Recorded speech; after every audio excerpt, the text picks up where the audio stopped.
Assalamualaikum warahmatullahi wabarakatuh. Selamat jumpa kembali mahasiswa FKIP Universitas Jambi yang berbahagia. Alhamdulillah, kita kembali pada perkuliahan kita pada mata kuliah Sosiologi Antropologi Pendidikan, dan topik kita pada kali ini adalah mengenai interaksi sosial. Sosialisasi mencakup seluruh proses mempelajari nilai-nilai, sikap-sikap, pengetahuan, berbagai keterampilan, dan berbagai teknik yang dimiliki masyarakat atau yang menyangkut kebudayaan. Bagian yang penting sekali dari kebudayaan adalah sistem normatif, termasuk institusi-institusi sosial yang utama. Sosialisasi membina potensi biologis anak itu ke dalam pola yang berfungsi yang kita sebut sebagai kepribadian manusia. Pengertian sosialisasi sering disamakan dengan pendidikan sebab ia bertumpang tindih dengan pendidikan umumnya. Namun sosialisasi bukanlah suatu proses komprehensif seperti pendidikan, sebab pendidikan dapat mencakup belajar yang banyak yang kadang-kadang tidak begitu dihargai ataupun diterima oleh masyarakat atau kebudayaan seorang. Tetapi sepanjang bahwa sasaran-sasaran pendidikan adalah hal-hal yang dipaksakan oleh masyarakat dan tidak dipilih oleh seseorang serta sesuai dengan tujuan yang dikehendaki masyarakat, maka sosialisasi dan pendidikan sangatlah sama. Oleh karena itu, organisasi proses sosialisasi di luar keluarga adalah yang disebut lembaga pendidikan. Anggota suatu keluarga secara terus-menerus berinteraksi satu dengan yang lain dalam suatu cara yang terpola, sehingga dia merupakan suatu sistem sosial. Keluarga merupakan tempat pertama dan utama bagi seorang anak untuk tumbuh dan berkembang. Keluarga merupakan dasar pembantu utama struktur sosial yang lebih luas, dengan pengertian bahwa lembaga lainnya tergantung pada eksistensinya. Setiap keluarga mensosialisasi anak-anaknya dengan kebudayaan masyarakatnya di mana mereka hidup.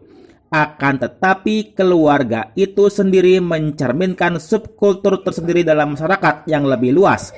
Hal ini berhubungan dengan keadaan geografis, kedudukan sosial, etnis, agama dari masing-masing keluarga yang tidak selalu sama. Sosialisasi penting untuk diperhatikan karena sosialisasi tidak dapat dipisahkan dengan pembentukan kepribadian. Yang dimaksud dengan kepribadian di dalam studi ini adalah kecenderungan psikologi seseorang untuk melakukan tingkah laku pekerti yang bersifat tertutup, seperti berkehendak, berperasaan, berpikir, dan bersikap, maupun tingkah laku yang terbuka dalam istilah sehari-hari yang dinamakan perbuatan. Dengan demikian, kepribadian diartikan sebagai integrasi dari keseluruhan kecenderungan seseorang untuk berperasaan, berpikir, dan berbuat menurut tingkah laku pekerti tertentu. Kepribadian adalah keseluruhan perilaku dari seorang individu dengan sistem kecenderungan tertentu yang berinteraksi dengan serangkaian situasi. Maksudnya, setiap orang mempunyai cara berperilaku yang khas dan bertindak sama setiap hari.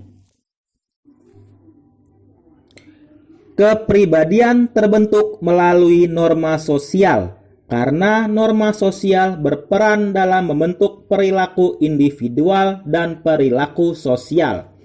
Norma sosial adalah patokan perilaku dalam suatu kelompok masyarakat tertentu.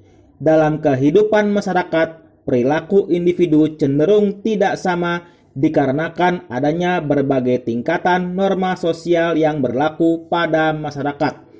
Berdasarkan tingkatan norma sosial dibedakan menjadi 4, yaitu yang pertama cara, yaitu suatu bentuk perbuatan tertentu yang dilakukan individu dalam suatu masyarakat tetapi tidak secara terus-menerus. Yang kedua adalah kebiasaan, yaitu suatu bentuk perbuatan berulang-ulang, bentuk yang sama yang dilakukan secara sadar dan mempunyai tujuan jelas dan dianggap baik dan benar. Yang ketiga adalah tata kelakuan, yaitu sekumpulan perbuatan yang mencerminkan sifat-sifat hidup dari sekelompok manusia yang dilakukan secara sadar guna melaksanakan pengawasan oleh sekelompok masyarakat terhadap anggota-anggotanya. Dan yang keempat adalah adat istiadat, yaitu kumpulan tata kelakuan yang paling tinggi kedudukannya. Perilaku dipengaruhi oleh norma sosial.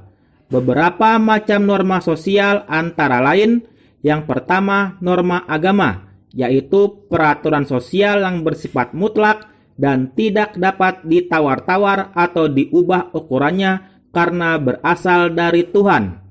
Yang kedua adalah norma kesusilaan, yaitu peraturan sosial yang berasal dari hati nurani yang menghasilkan akhlak, sehingga seseorang dapat membedakan apa yang baik dan apa pula yang dianggap buruk. Yang ketiga adalah norma kesopanan, yaitu peraturan sosial yang mengarah pada hal-hal yang berkenaan dengan bagaimana seseorang harus bertingkah laku yang wajar dalam kehidupan bermasyarakat. Dan yang terakhir adalah norma kebiasaan, yaitu sekumpulan peraturan sosial yang berisi petunjuk atau peraturan yang dibuat secara sadar atau tidak tentang perilaku yang diulang-ulang sehingga perilaku menjadi kebiasaan individu. Demikian perkuliahan kita mengenai interaksi sosial. Semoga bermanfaat bagi kita semua. Terima kasih atas perhatiannya. Kita jumpa lagi di lain kesempatan. Wassalamualaikum warahmatullahi wabarakatuh.